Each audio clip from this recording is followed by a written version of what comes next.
Bonjour à toutes et à tous, je suis Martin du blog unfrançaisapekin.com et je souhaite aujourd'hui vous parler de Suzhou. Donc Suzhou qui est une ville d'eau située à environ une demi-heure de train de Shanghai. Donc voilà, à l'heure où je vous parle, je suis dans le jardin du modeste administrateur Zhuo Zhang Yuan. Donc c'est un jardin qui fut élaboré en 1506. À cette époque, un fonctionnaire d'État accusé de corruption décide de se retirer des affaires publiques en retournant à Suzhou, sa ville natale. Il décide alors de faire construire ce jardin qui est un ensemble de 5 hectares. Donc voilà, un jardin humble, comme vous pouvez le deviner, 5 hectares, et un jardin qui fait partie du patrimoine mondial de l'UNESCO. Donc je vais vous faire découvrir dans cette courte vidéo l'ambiance sereine qui règne dans ce magnifique jardin qui comprend de nombreux petits temples ou pagodes, également des lacs, beaucoup de verdure. Et puis j'ai de la chance également car en ce moment c'est la basse saison touristique, mais j'imagine qu'en pleine saison, entre mai et novembre, l'ambiance est sans doute moins calme et plus bruyante. Donc voilà.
Oui, c'est vraiment joli, je trouve, cette ambiance de lacs et de canaux qui s'embriquent, qui s'entremêlent entre eux avec les nombreux bâtiments traditionnels.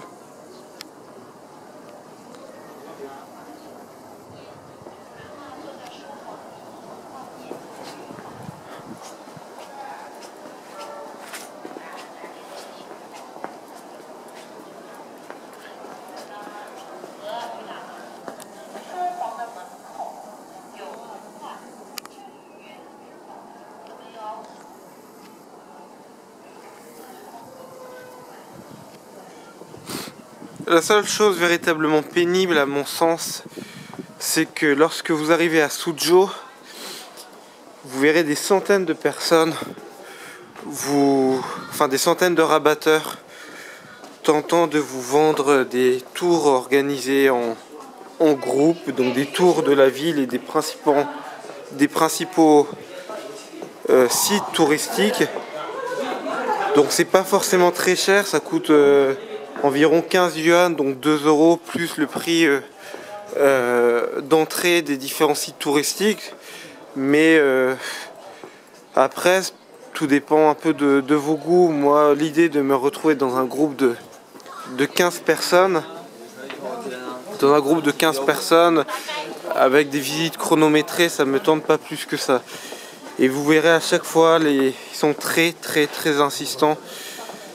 Voilà, le touriste blanc est vraiment pris pour un portefeuille à pattes. Et on cherchera un peu à vous arnaquer, comme ces rickshaws, ces sortes de taxis à 3 roues, un peu une sorte de mélange entre les vélos et les taxis. Donc lors de votre visite de Suzhou, vous serez sans doute amené à prendre ce genre de véhicule, car il y a beaucoup de distance entre les différents sites touristiques.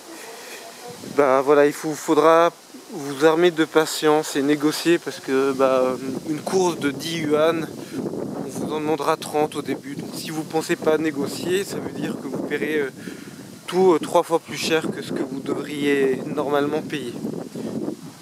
Donc voilà, Suzhou est une très belle ville. Ce qui est un petit peu dommage, c'est l'ambiance de tous ces rabatteurs et de tout ce monde-là. Donc je comprends qu'ils essaient de vivre de leur activité et qu'ils tentent leur chance, mais c'est un petit peu dommage. Donc voilà, la visite continue.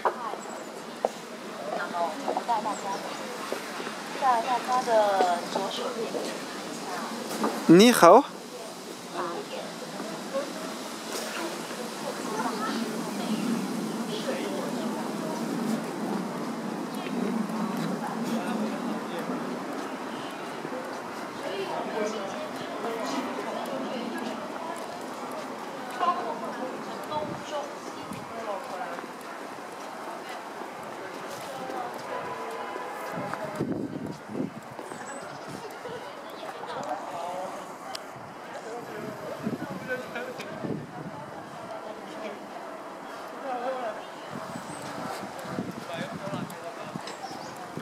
Donc un jardin de bonsaï, tous plus jolis les uns que les autres. Je sais pas ce que vous en pensez. Donc au niveau de l'ordre de grandeur, ce bonsaï fait environ 80 cm de haut, pour vous donner une idée de la taille.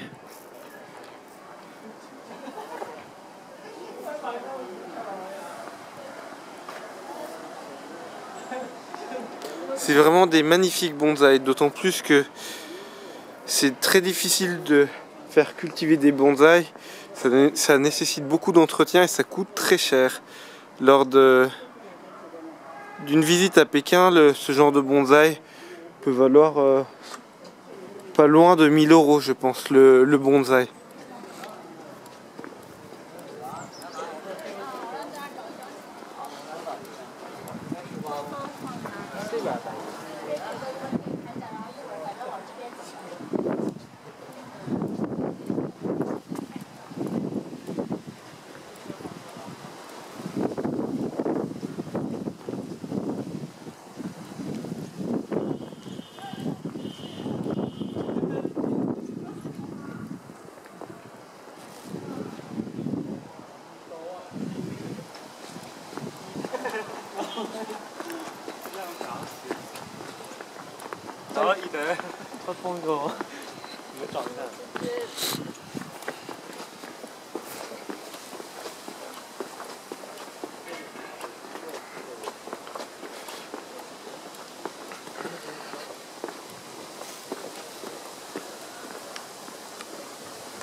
Voilà, cette première vidéo sur le humble jardin de Suzhou est désormais terminée. J'espère qu'elle vous a donné envie d'en savoir plus sur Suzhou, de visiter cette belle ville. Et je vous souhaite à bientôt sur Un Français à Pékin.